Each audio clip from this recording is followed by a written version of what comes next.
അല്ലിക്കുട്ടൻ്റെ പുതിയ വിശേഷങ്ങളുമായിട്ട് ഞങ്ങളിത് വീണ്ടും എത്തിയിട്ടുണ്ട്. അല്ലിക്കുട്ടൻ ദേ ഇപ്പം ഫുൾ ടൈം ദേ ഈ മേശപ്പുറത്താണ് കയറി കിടക്കുന്നത് കേട്ടോ.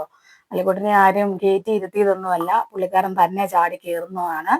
അപ്പം ചേച്ചിമാരാണെങ്കിൽ ഇപ്പം പഠിക്കാനായിട്ട് ദേ ഈ മേശ ഇങ്ങ് മാറ്റിയിട്ടതാ. ഫാൻ ദേ ഇവിടെയാണ് കിടക്കുന്നത്. അതുകൊണ്ട് ഫാനിൻ്റെ ചുവട്ടിലേക്ക് മേശ മാറ്റിയിട്ടിട്ട് അവിടെ ഇരുന്ന് പഠിക്കാമെന്നും പറഞ്ഞുകൊണ്ടാണ് ചേച്ചിമാർ മേശ ഇങ്ങ് മാറ്റിയിട്ടത്. പക്ഷേ മേശ ദേ അല്ലിക്കുട്ടൻ കുടിക്കുകയില്ല കേട്ടോ, അവന് കിടക്കണം.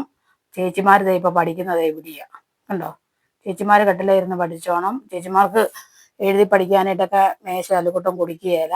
നീ അവിടെ ഇരുന്നോ, ഞാൻ ദേ ഇവിടെ ഇരുന്ന് നിന്നെ നോക്കിക്കോളാം, നീ പഠിക്കുന്നുണ്ടോ അതോ നീ ഇനി ഫോണിൽ കളിക്കുവാണോ, അതൊക്കെ അമ്മയോട് പറഞ്ഞു കൊടുക്കണ്ട, അതൊക്കെ ഞാൻ ഇവിടെ വന്ന് വീക്ഷിച്ചോളാം. അല്ലിക്കുട്ടൻ ദേ അങ്ങനെയൊക്കെ ഓർത്ത് അത് ഇവിടെ ഇരിക്കുന്നത് കേട്ടോ. എല്ലായിടത്തോട്ടും നോക്കുന്നുണ്ട്. ഇവിടെ ഇരിക്കുവാണെങ്കിൽ അവന് എല്ലാ കാഴ്ചകളും കാണാം. ഉണ്ടോ. ഇനി ചേച്ചിയുടെ അടുത്തേക്ക് ഇറങ്ങി ചെന്ന് ചേച്ചി എവിടെയാണോ ഇരിക്കുന്നത് ചേച്ചീനെ ശല്യപ്പെടുത്തുക എന്നുള്ളതാണ് കേട്ടോ അല്ലിക്കുട്ടൻ്റെ പരിപാടി. ചേച്ചി പറയുന്നുണ്ട് എൻ്റെ ഇട എൻ്റെ ബുക്കിലൊക്കെ കയറി ഇരിക്കാതെടാന്ന് പറയുന്നുണ്ട്.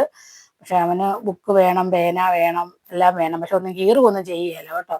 ബുക്കൊന്നും കീറുമൊന്നുമില്ല. അതൊക്കെ അവൻ അറിയാൻ തോന്നുന്നു, ചേച്ചിമാർ പഠിക്കുന്ന ബുക്കാ. നമ്മുടെ സാധനങ്ങളൊന്നും അവൻ നശിപ്പിക്കുകയില്ല കേട്ടോ. പിന്നെ അവൻ്റെ കളിപ്പാട്ടവും പിന്നെ ചവിട്ടിയാണ് അവന് ഏറ്റവും ഇഷ്ടം, അതുമാണ് നശിപ്പിക്കുന്നത്. ബാക്കി നമ്മുടെ ചെരുപ്പ് എടുക്കുകയോ ഒന്നും ചെയ്യുകയില്ല കേട്ടോ. എന്താ ഇപ്പം അങ്ങോട്ട് ചാടി കയറി, അവിടെ എന്തോ ഒരു ഒച്ച കേട്ടപ്പോൾ അങ്ങോട്ട് ചാടിപ്പോയി. ആ സമയത്ത് ഇതേ പാർച്ചേച്ചി ഇതേ മേശപ്പുറത്ത് ഇരുന്നുകൊണ്ട് എഴുതാൻ ഓർത്താ അന്നേരം കണ്ടോ. പിന്നെ അവൻ മേശപ്പുറത്ത്, ചേച്ചിമാർ മേശപ്പുറത്ത് പുസ്തകം വെക്കുമ്പോഴത്തേക്കിന് അപ്പം തന്നെ അല്ലിക്കുട്ടൻ അവിടെ വന്നിരിക്കണം. ഇതാണ് അല്ലിക്കുട്ടൻ്റെ കാര്യം. ചേച്ചി പറയുന്നുണ്ട്, എടാ നീ മാറടാ, എനിക്ക് പഠിക്കണ്ടേ, ഞാൻ ഈ പഠിക്കുന്നിടത്ത് എന്തിനാ വന്നിരിക്കുന്നതെന്നൊക്കെ ചേച്ചി അവനോട് ചോദിക്കുന്നുണ്ട്. അതിനിടയ്ക്ക് ചേച്ചി അവനെ കൊഞ്ചിക്കുകയൊക്കെ ചെയ്യും. ഈ കൊഞ്ചിയിലെല്ലാം കാരണമാകട്ടെ അവനൊരു അനുസരണ ഇല്ലാതെ പോയത്. നീ മാറടാന്നൊക്കെയാണ് ചേച്ചി പറഞ്ഞത്, മാറാവോ എന്നൊക്കെ ചോദിക്കുന്നുണ്ട്. വെറുതെ ചേച്ചി ഇപ്പുറത്ത് കയറ്റി ഇരുത്തുവാണ്, നീ അവിടെ ഇരുന്നോളാൻ പറഞ്ഞുകൊണ്ട്. ഉണ്ടോ ചേച്ചിയുടെ ബുക്കാലെല്ലാം കയറുന്നത് കണ്ടോ. ഇനി അല്ലിക്കുട്ടൻ എന്താ ചേച്ചിയുടെ പേന കിട്ടി കേട്ടോ. ചേച്ചിയുടെ പേനയായിട്ട് പോവുക ഉണ്ടോ. പേനയൊക്കെ കിട്ടിക്കഴിഞ്ഞെന്നാ ചേച്ചിയെ വിളിക്കുന്നുണ്ടടാ ഇവിടെ കൊണ്ട് തരാൻ പറഞ്ഞുകൊണ്ട്. ഇതൊക്കെയാണ് അല്ലിക്കുട്ടൻ്റെ രാവിലത്തെ പരിപാടികൾ കേട്ടോ. ചേച്ചി ഇതേ കളിപ്പാട്ടം കാണിച്ച് വിളിക്കുവാണ്, അതെടുത്തിട്ട് പേന ഇങ്ങനെ തരാൻ പറഞ്ഞുകൊണ്ട്. ഉണ്ടോ നന്ദം വന്ന് ചേച്ചിക്ക് പേനായും കിട്ടി.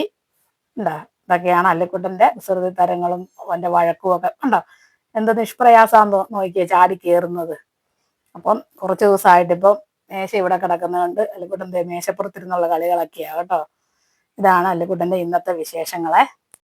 ഇന്നലെ പിന്നെ വീഡിയോ ഒക്കെ ഇടാഞ്ഞത് എനിക്ക് ഇന്നലെ ഭയങ്കര തലവേദനയൊക്കെ ആയിരുന്നു കേട്ടോ. അതുകൊണ്ട് വീഡിയോ എടുക്കാനും എഡിറ്റ് ചെയ്യാനും ഒന്നും പറ്റിയില്ല. പിന്നെ പിള്ളേർക്ക് പരീക്ഷയായതുകൊണ്ട് അവരും വീഡിയോ ഒന്നും എടുക്കാനൊന്നും വന്നുമില്ല. അവർക്കും രണ്ടുപേർക്കും പരീക്ഷയാണ്, അതുകൊണ്ട് രണ്ടുപേരും പഠിക്കുമായിരുന്നു.